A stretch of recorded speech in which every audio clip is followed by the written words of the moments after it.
2:30 in the morning, Alfred. That's correct. I'll go out and talk to these young girls. And waking me up like that and not even reading the notes is terrible. Yes, what are you doing waking me up?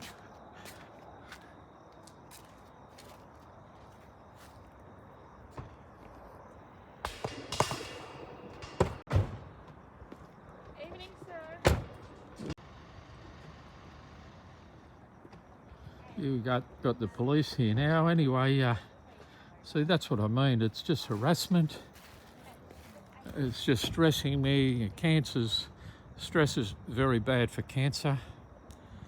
I hope they're not going to try to take me away like before. They're not going to try and take you away, George. Okay. They just saw us park here and Nah, well, maybe the neighbours will ring the police, thinking there's trouble, you know. So. They could have, because they've been standing here for a while having Well, a they're chat, not the but- riot squad, but I understand. You could turn that light off, sir, constable. Well, look, we have another Can you dressing turn gown that for spotlight off, please? You've got to stay nice and warm, George. Don't you gonna cause trouble, Melanie? Can you turn that light off, please? Thank you. Have a look on my YouTube channel, Doctors Bury Mistakes. They're going to head off now, George. Yeah. Good night, guys. Have a good shift. Stay safe. Thank you. Bye-bye. How are you tonight? No, you there, Alfred? I'm here. Yeah, I'm just talking to two young ladies here. What did you send them here for? And you send them without reading the notes. Okay, I didn't request that. What's your name, young lady? Hey. Kate. Yes. And what's your name, young lady? Sarah. Sarah. Is that your real name or you? Yep. It's your real name? Who are you on the phone to? What's your name? Alfred. This is Alfred. Alfred. Is Yeah. Alfred part of ambulance? He's apparently at Alexandria. Okay. He rang me up. I was sound asleep. You look like sisters. Oh, no. The blonde hair. Yeah. No, look, I rang up at last 6 o'clock or something last night. Okay. And I've had trouble here before ambulance come around, bad people. Okay. Are you from Northmead? No. From Blacktown? Yes. Yeah, from Northmead they come, someone there, her name's Myra, and I think Brendan, they come here and took me against my will from the house Okay. into the ambulance during the daytime, Mm-hmm. about 11 in the morning, Okay. ambulance, and took me to Westmead Public Hospital. The man, Brendan, he took me out, he come into my personal space. I pushed him back, get out of the way, and he's claiming I punched him. I didn't punch him at all. Okay. I was shackled there for 4 hours at Westmead Public Hospital, tortured. I was sectioned, held there for 4 days. The ambulance had come on the 16th of July. The man and the woman there, my carer had called because I wasn't sleeping well for help, and there was some friendly paramedics like you always come around and talk. Okay. Anyway, I told them, look, get out of the house. They weren't friendly, and I locked the gate. Now they seem to have an agenda. They called the riot squad. I had two young men from the riot squad with guns here come into the lounge. Okay. I don't mind if you film me or record Oh, me. no, it's just the radio. No, I don't mind that, but that's what's happened. I've got no more trust or confidence in the Western Sydney Local Health District, Westmead Public Hospital, New South Wales Ambulance Service. I believe Graham Lloyd, the Chief Executive of the Westmead Public Hospital, is on the board there. Made my life hell. Okay. I'll just show you. See you later, Alfred. Well, that's okay. I'm happy to stay. You happy to stay? All right. Yeah. You didn't sound too happy before, mate, trying to bloody browbeat me at 2:30 in the morning and wake me up. Okay? You didn't even bother to read the notes. So, I did read the notes. yeah, no, you didn't. Not when you rang. You didn't know what it was going on. See this here? Parastoma hernia. You seen that? Okay. Yeah. Okay, yeah. Yeah. I've got cancer in both lungs. Okay. Okay? Cancer in both lungs. I've got cancer in the kidney pelvis area. Okay? They shackled me there for 4 hours. I've cancer in both lungs. I can't breathe. Left me for dead. The doctor that done it was Dr. Sanampreet Rajput and the nurse there, Annabelle Della River. Yeah. Another time I was there on the 25th of January, the nurse there, or the consultant in charge of emergency, Yeah. what's her name, Ms. Mi Ling from China, very bad English. She threw me out when I went there for help, Yeah. threw me out and I had a full drip in my arm, and she wrote out a bodgy false prescription. She'd done that on purpose. I was running around trying to get painkillers. Yeah. I went back there and got more abuse from the triage nurse. Okay. Okay, it's obviously my name's flagged. Yeah.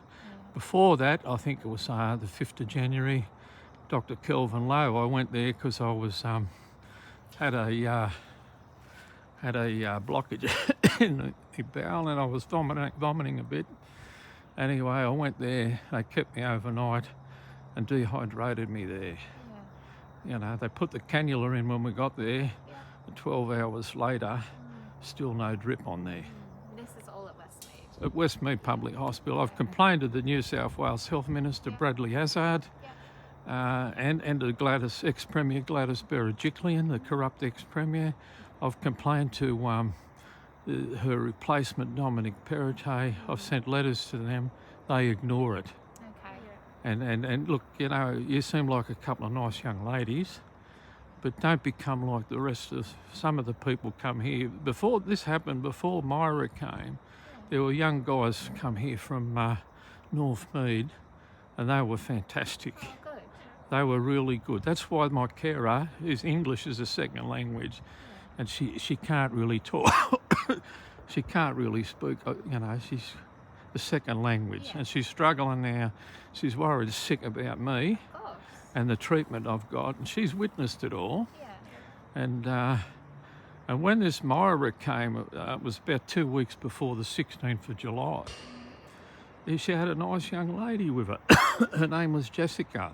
She come from Tamworth. And Jessica come in because I thought I was having a heart attack. She come and she was checking the vitals, and she puts all the plugs on. She even shaved it, Yeah. and so it didn't hurt. Perfect. They don't even do that at the hospital. That's good. She did that. But Myra's sitting there on the lounge growling, Oh. and I don't know what her problem is. I've got my suspicions. But I was informing Jessica as Myra sat there about the problems, and I made a complaint to the hospital and all the honchos there, Yeah. and that I've created a YouTube channel. And I told her what the channel's name is. It's called Doctors Bury Mistakes. Okay. And she said, oh, it won't do you any good. Oh, She seemed to know all about it. She's bringing you a jacket so you don't get cold. Yeah, well, So you sound like you got good parents and had a good upbringing. But anyway, she's a lovely girl from Tamworth. Yeah. And this thing with Myra, Yeah. she come into the house abusive to the carer Yeah. and to me. Yeah. And I complained about it. They just covered it all up. Okay. So I'll just tell you the story. And everything I'm telling you is true. Yeah. No, And so it's a sad state of affairs, but it's not only me complaining. If you look on Google reviews of Westmead Public Hospital, there's a lot. there's hundreds of them there. And there's people like me, people too scared to complain. It's the same when you complain about the police, Yeah. but that's got to stop. This is Australia. And there's no good bringing in bloody doctors and nurses from China and wherever they get them that are not qualified and come here and they've got no feelings. It's no good. That has to stop. Not just I'm on my way out, but for other people there. I witnessed so much terrible stuff there. So again, what's your name? Sarah. Sarah? Kate. Kate. Nice. Your name's George, isn't it? Yeah, you tell your parents about this Yeah. and your family. Okay. And don't ever take chemotherapy, okay? Okay. How long have you been on chemotherapy? No, well, I had it about 7 years ago. Okay. The professor there, Professor Adnan Nagriel from Sydney University, the head honcho, Yeah. he said, look, you take the Folfox chemo just before Christmas Okay. and about 13 months ago. And it's made out of mustard gas. Did you know that? No. It's made out of mustard gas. It's derived from mustard gas. For half an hour, he was saying, look, you've got to take it, otherwise you're going to die. Okay. And had another young oncologist, a young girl, like similar to you girls, name was Emma. She was in there. Before he come in, Emma was saying to me, basically, don't take it. And she gave me all this literature. And it's inappropriate for, you can die on the first dose, gives you another blood cancer. It's not just your hair falls out, it kills all the good cells when you need cells to fight. Yeah. So what did you do? So I said to the professor, I'm glad you're interested. I said, well, because he remembered me from 7 years ago. He told me to take chemotherapy and radiation therapy, which was a disaster. The first appointment, the surgeon, Dr. Nimalan Pathmanathan, he said to me, no, we'll just cut it out and you'll be good in 6 weeks. And that's what my GP was told me. And anyway, the next appointment, he said, oh, look, the team's decided to attack it aggressively. And I said, why? And he said, oh, just to stop it coming back. And I thought, well, I didn't know anything about chemotherapy. I trust these as experts. So I took the chemotherapy before and after the surgery. The surgery was hell, a complete disaster. I was on the operating table for maybe 10 hours, I don't know, a long time. And Did your I cancer start probably at that? died, and I don't know, but it was bad. And even the surgeon, Pathmanathan, he said it was a bad operation. He said it's only happened to me twice in 15 years. But the thing is, he's part of the team there with Professor Nagriel. They're telling people to take chemotherapy. They're not telling him the first dose can kill you. They're not saying it can give you another cancer. It's Not giving you the full information. well, the thing is, do you want to pump mustard gas into you? You research it. What's the Journal of Clinical Oncology? They've published a 12-year study on it. Chemotherapy doesn't work 97% of the time. So anyway, at this meeting just before Christmas, I put it to the professor in the meeting with Emma there. I said, oh, well, if you were me, would you take it? Yeah. And I was expecting him to say, yes, of course I would, because he's pushing it on me. Yeah. And he said, oh, probably. And I looked at Emma, a young girl, and I said, what about you? And she looked at him, shit scared, and she said, oh, probably, Oh, okay. just to concur with him. And she's not going to take it. Another oncologist there, what's his name? He's gone now, very nice oncologist, young man, Dr. Chris Malloy. He was registered there at the time. And I spoke to him on the side and, he said, oh, you look so good. Yeah, I said, I'm not taking the chemo. Yeah. And I said to Dr. Malloy, I said, why are you giving people bloody poison? And he said, his exact words, he said, I know it's rubbish. Yeah, I know it's rubbish, but that's all we've got here. Oh, okay. So he's just towing the line if he said anything. Yeah. But I think he'd be like Emma. He'd be showing the documentation saying, look, all these side effects, it's hell. If you want to go have a port surgically put in your chest with a bag there with a pump there for 48 hours a week, 48 hours and then 4 hours a week more chemotherapy in their chairs there at the Princess Mary Cancer Centre.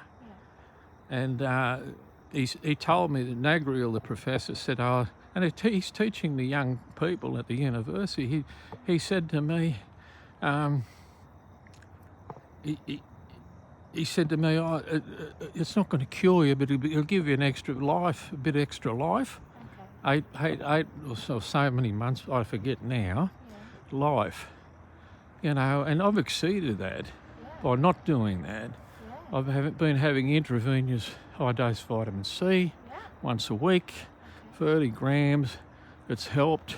It seems to have slowed things down, given me energy. I've created my own YouTube channel, published nearly 500 movies. Wow. I've had the Health Minister, Brad Hazzard, and all the cohorts.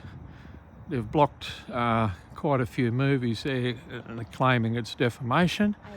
Well, I'll see about that in court. And I'm only telling the truth what happened.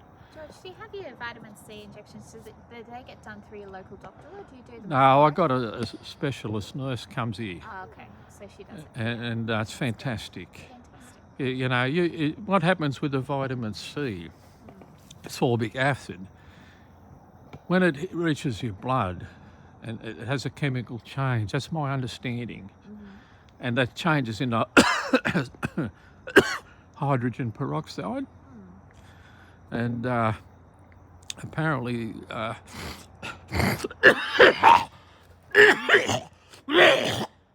Excuse me. That's okay. Do you want a tissue, or you're okay? No, I'm okay. I'm getting used to this. I don't know. I probably haven't got long to live. Maybe die tonight. Oh. Anyway, Do you think it's best if we go somewhere where you're not in the cold, or you're okay? no, I just coming out. This Alfred there rang me up and he didn't inform you. He rang up, he playing dumb. Oh, okay. So, look, I'll just let you know. And I know it's about 17 degrees Celsius. It's cold. So he shouldn't have woke me up and he you know... Look, George, on our notes, it said something about your low hemoglobin. that Yeah, your look, doctor said. look. You don't know the full story. No. Now you've got a bit of an idea. Yeah. And there's a lot more to it than that. Okay. There's a lot more to it than that. Even there, the food they gave me to eat is like, it's not fit for human consumption. Okay. It's absolute rubbish. You need good nutritional food when you're sick. Yeah. I seen a bloke in the palliative care there. He was lying in his feces all day. Oh, He died the next day. that's horrible. I've seen a lot of things very bad. And you complain and they won't accept complaints. They want feedback, but good positive feedback. There's no system. So you look at the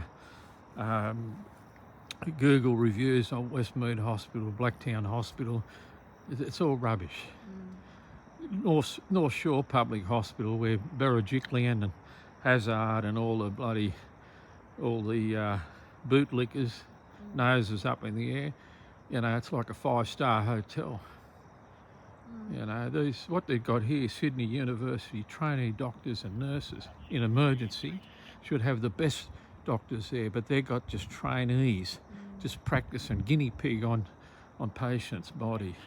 My neighbour around the corner, Ray, told me a few years ago, he went there with his son, was an emergency.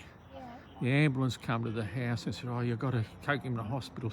They took him there in the waiting room, and there was someone died next to him in the waiting room, and they were treating him very bad, and he rang up for an ambulance to come and take his son to another hospital. Yeah. And they said, no, we're not allowed to do that. That's right. So there's a lot of people here. Yeah. They're just too scared to say anything. You can't. This system has got to stop because it could be your parents. You're not allowed to complain in the hospital, even if you want a Panadol. They don't give it to you. Oh, hard to get. I remember in many years ago when my mum was in Blacktown Hospital. She was. They hide the buzzer from the people, the old people. She had. My friend used to change a nappy for her. They wouldn't do it there. I complained to the nursing unit manager, nice Aussie lady, and she said, "I know what you're saying is true, but if you complain, you make it worse." Oh, dear. And that's exactly right. So this is disgusting, you know.